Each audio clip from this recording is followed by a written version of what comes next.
Welcome to black and white digital media. Telangana CM Revanth Reddy Congress పార్టీకి మరో హిమంత విశ్వశర్మ అవుతారా? ఈ కామెంట్స్ చేసింది కేటీఆర్.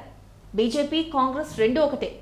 రేవంత్ ప్రధాని నరేంద్ర మోదీ పర్యటనలో పాల్గొనడమే దీనికి నిదర్శనం అంటున్నారు కేటీఆర్. అయితే ఇక్కడ కేటీఆర్ ఒక విషయాన్ని మర్చిపోయారు.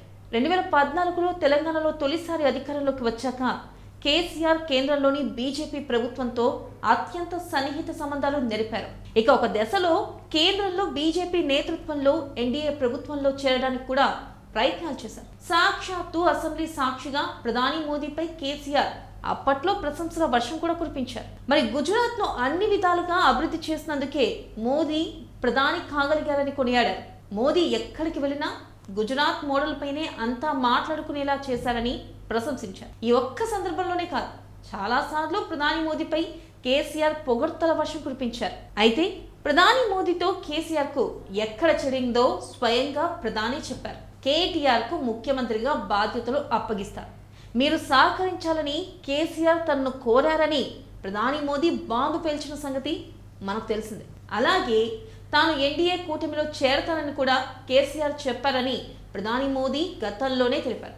అయితే తాను ఇందుకు ఒప్పుకోలేదని కూడా మోదీ చెప్పారు. ప్రజాస్వామ్యం రాచరికం కాదని కేసీఆర్ కు తెలిపారని మోదీ వివరించారు. తన కొడుక్కి ముఖ్యమంత్రి పదవిని అప్పగించడానికి ప్రధాని సహకరించలేదు కాబట్టే అప్పటి నుంచి కేసీఆర్ తనపై కత్తిగట్టారని స్వయంగా ప్రధాని మోదీనే ఆరోపించారు. ఇక మొదట్లో ప్రధాని మోదీ తెలంగాణ పర్యటనకు వచ్చినప్పుడు వాటిలో కేసీఆర్ కూడా ఉత్సాహంగా పాల్పంచుకున్నారు. ఎప్పుడైతే తన కుమారుడికి అధికారాన్ని బదిలీ చేస్తారని అడగడం, అందుకు మోదీ ఒప్పుకోకపోవడంతో కేసీఆర్లోని అహం నిద్ర లేచిందనే విమర్శలు కూడా ఉన్నాయి. మరి ఇక అక్కడి నుంచి కేంద్రంలో బీజేపీ ప్రభుత్వాన్ని పడదోయగలిగేది తానేనని, మోదీకి తానే ధీటైన అభ్యర్థినంటూ కేసీఆర్ థర్డ్ ఫ్రంట్ పేరుతో ప్రత్యేక హెలికాప్టర్లు వేసుకుని తిరిగినా ఎవరూ పట్టించుకోలేదు.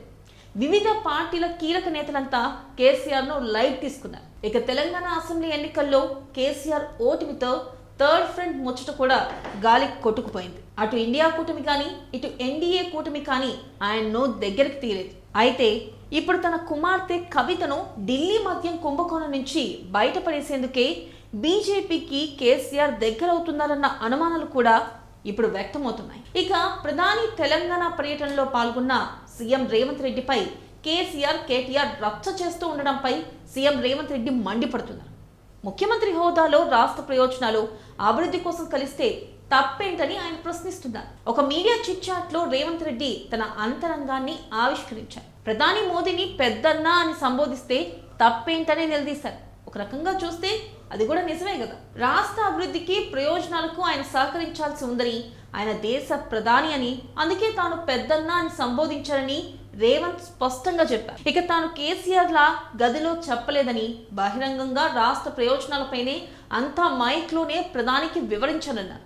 బీజేపీ బీఆర్ఎస్ మధ్య సీక్రెట్ ఫిక్సింగ్ ఉందని రేవంత్ హాట్ కామెంట్స్ చేశారు.